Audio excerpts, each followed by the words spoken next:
In fairness, kila Katniel, bumalik talaga. No? Lalong-lalo na kay Catherine. Nakita niyo, walang mga pangit na salita. Walang paninisi. Ni walang patama. Paraphrasing, yung sabi niya, nagsimula ng may respeto, matatapos ng may respeto. Ganun sana. Bakit? Si Rane, huwag mo nang wasaki. Basag ni, huwag mo nang durugin para may maisalba ka kahit papano.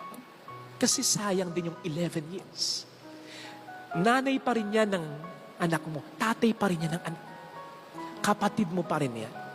Magulang mo pa rin yan. Pagbalibalik-tarin mo man ang mundo, yun pa, isalba mo yun. Kung ano yung pwede mo pang isalba. Kaya sana sa ginawa ni Catherine, ma-realize ni Daniel, mas loyal si Catherine kaysa sa aso niya. Kasi yung aso niya, wala namang damdamin yun eh. Wala namang isipan yun eh. Pero ang tao, may damdamin at isipang nasasaktan.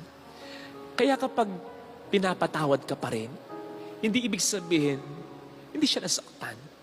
Kapag pinapatawad ka pa rin, ang sinasabi dun ay mas mahalaga ka, mas matimbang yung pagmamahal sa'yo kaya sakit na binigay mo.